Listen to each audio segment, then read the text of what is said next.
comme je l'ai dit, mon invité au téléphone va nous parler d'une association, pardon. Il s'appelle Aloma Soussou Jean-Baptiste Godjo. Il est membre donc d'une association de jeunes d'Agbanzou installée à Boumekalavi, notamment au niveau donc de la GDIZ. Monsieur Godjo, bonjour.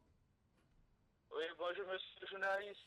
Merci beaucoup d'avoir décroché mon appel ce matin. Vous avez créé, faut-il dire, une association autour de votre situation de travailleur de la GDIZ venue d'Agbanzou. Pourquoi avoir pensé à créer cette association? Merci beaucoup, monsieur le journaliste. Et comme vous le savez, dans la vie, aujourd'hui, on ne peut plus rester seul dans la vie évoluée. Nous avions tous quitté l'arrondissement de Sahel dans la commune d'Agbanzou à travailler ici à la GDIZ. Mais une fois que nous sommes venus ici, le monde d'ici est fait tel que chacun y va de son point de vue. C'est comme le monde universitaire. D'autres viennent, d'autres partent. On n'a souvent pas le temps de se rencontrer malgré que nous sommes ici du même village. Maintenant, nous nous sommes dit, est-ce qu'il n'est pas utile de créer une association afin de fédérer nos énergies pour maintenir le lien de la fraternité?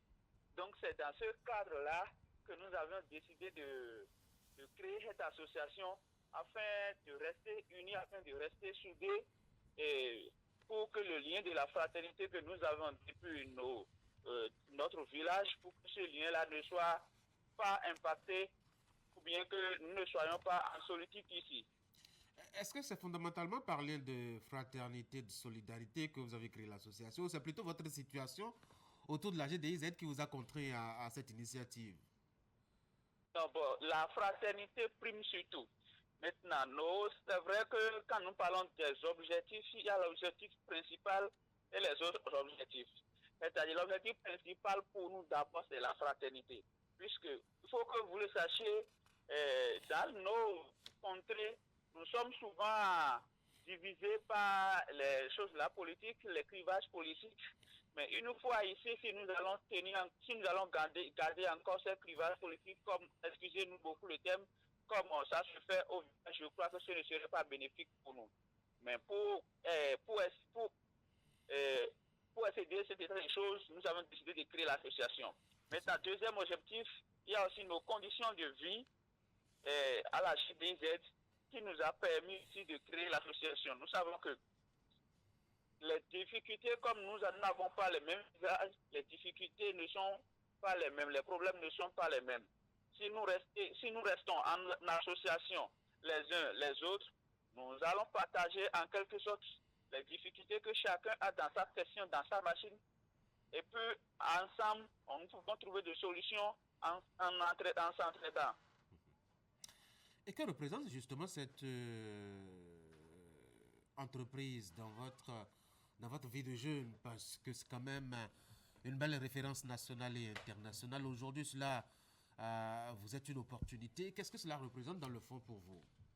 Oui, au prime abord, il faut saluer la vision du gouvernement de son excellence Monsieur Patrice Talon, l'ex-président, et de l'actuel président, Monsieur Romia Douadaï.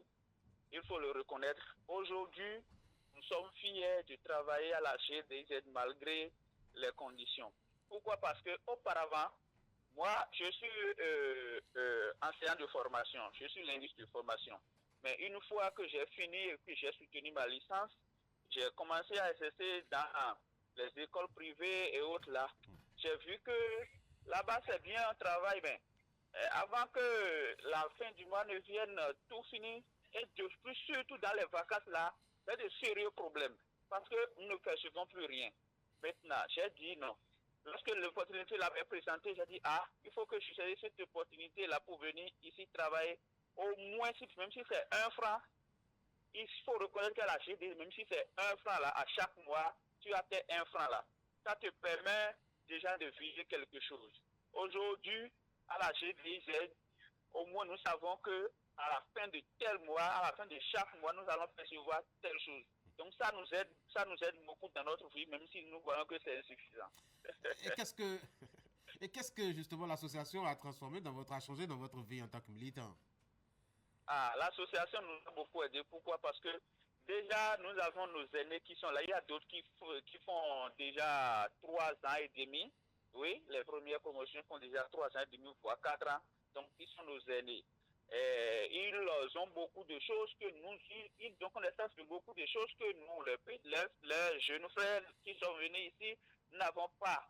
Maintenant, si dans l'association, tu as un problème dans ton département, avec ton superviseur, avec ton manager, avec tes amis, tu énonces ton problème aux aînés et ensemble, ils vont te trouver des solutions. Par exemple, je donne un exemple. Il y a les sessions ne sont pas les mêmes. Il y a des sessions un peu difficiles et un peu moins difficiles. Il y a une session, nous avons un camarade qui, dans sa session, la chaleur est un peu atroce. Maintenant, comme la chaleur est atroce, son corps, lui, ne peut pas supporter. Il a dû informer un de nos aînés qui est d'un autre département, qui est allé là-bas négocier, parce que lui, il a déjà supervisé, il a déjà un niveau donné, qui est allé négocier avec les responsables de l'autre département, et puis ils ont changé de session. Vous voyez? Maintenant, SFT, ça là, si nous avons un problème avec nous, quelqu'un parmi nous, si nous sommes informés, il y a des démarches que nous faisons pour pouvoir quand même trouver des solutions à cela. Mais si la personne était solitaire, si cette association n'existait pas, je crois que chacun sera fait face à ces problèmes et la gestion d'un problème soit seul un peu difficile, plus que si vous allez gérer ensemble. Au-delà de la GDIZ, s'installer à Boumé-Calavi devrait certainement vous être un réel souci du point de vue de l'intégration. Comment ça se passe? Oh, vraiment. Bon, je crois que il faut dire que dans notre culture béninoise, chose là, l'hostilité est quelque chose que nous avons.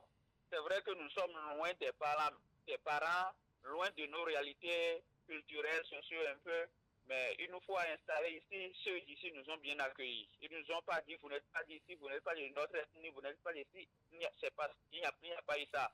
Mais c'est vrai, l'aide des parents que nous percevons là-bas, par exemple, nous sommes dans notre village maintenant, nous pour préparer quelque chose pour faire la cuisine, c'est-à-dire il faut faire la cuisine, tu peux aller derrière, chercher des boîtes de fagots, chercher ci, chercher ça. Il y a beaucoup de choses que nous trouvons facilement, alors qu'ici, il faut tout acheter.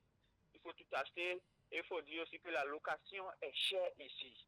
Franchement, la location est chère, elle devient encore de plus en plus chère, puisque l'entrée couchée est déjà 12 000 à 15 000, vous voyez, et voilà ce que nous percevons.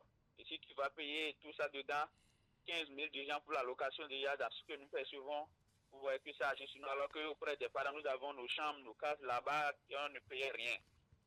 Donc, comment voyez-vous votre avenir, vous, en tant que travailleur de la GDIZ? Là, il faut le dire, nous invitons beaucoup le gouvernement à agir ici. Donc, franchement, moi, je suis de nature à ne pas cacher mes mots. Moi, franchement, mon avenir, je ne la dessine pas trop sur la GDIZ. Pourquoi? Parce que moi, je projette commencer le master. Parce que moi, j'ai une licence en linguistique. Et moi, je projette le master. C'est mon ambition. Maintenant, pour les autres, la plupart d'entre nous, nous considérons la GDIZ comme quelque chose à temps partiel, peut-être, si les conditions ne changent pas, parce que les conditions, depuis 3 ans, les conditions n'ont réellement pas changé. On a eu de petites améliorations, mais les conditions n'ont réellement pas changé pour nous motiver à faire choses là. Ouais. Donc, notre avenir là, il y a d'autres qui sont là et qui veulent vraiment rester pour télé, mais nous n'avons pas les mêmes objectifs. Mais il faut le dire, si les conditions ne change pas, c'est difficile de rester. Surtout à faire des contrats où déjà on signe des contrats de 6 mois, les contrats d'1 an. Il faut bien travailler et votre contrat vous sera renouvelé tranquillement. Non? Si vous êtes excellent, on va vous renouveler votre contrat. Exactement. Mais est-ce que quand tu as un contrat de 6 mois, on n'est souvent pas à l'aise psychologiquement. En fait, c'est ça. Quoi? Vous voulez un contrat de 10 ans? Bon, pas moi. Moi, franchement, je suis plus à l'aise dans les langues. Alors, moi, je suis plus à l'aise. Oui, monsieur le journaliste. Oui, vous n'aviez pas fini, c'est ça? Non, moi je dis, moi, ma passion à moi, Oui. c'est la culture, la langue. Pour avoir fait la didactique des langues et culturelles Oui, universitaires, absolument. moi, ma passion à moi, c'est les langues, dans les langues, expliquer nos langues, et apprendre nos langues dans nos villages, un peu partout, voyager pour promouvoir la langue, nos langues d'ici. Ça, c'est moi, ma passion à moi. C'est ça. Les autres peuvent avoir contrat de 10 ans ici, mais moi, j'ai une passion quand même. Allez. Alors, Massoso Jean-Baptiste Godjo, je rappelle que vous êtes membre d'une association de jeunes ressortissants d'Agbazo installés à Boumekalavi dans le cadre justement de ce travail qui vous lie avec la GDIZ. Très bonne journée. Exactement. Merci, le plaisir partagé. Merci à vous. Merci beaucoup. Au Merci, retour ciao. en plateau et je vous propose maintenant qu'on découvre justement le menu du bulletin de l'information avec Florence Moussa. Florence, bonjour. Bonjour à vous, Tanguy. Bonjour à tous. L'école d'été sur les méthodologies de développement. L'objectif est de renforcer les compétences des acteurs africains afin de favoriser la conception de programmes de développement davantage appuyés sur des données scientifiques. Les travaux se déroulent à Cotonou depuis hier. Et puis l'Institut national de la femme et les acteurs du secteur sanitaire qui se mobilisent contre les violences gynécologiques et obstétricales. C'est à travers un atelier consacré aux actes médicaux dégradant l'image de la jante féminine. Les assises ont réuni hier des experts qui sont venus d'un peu partout de la planète. Voici le bulletin.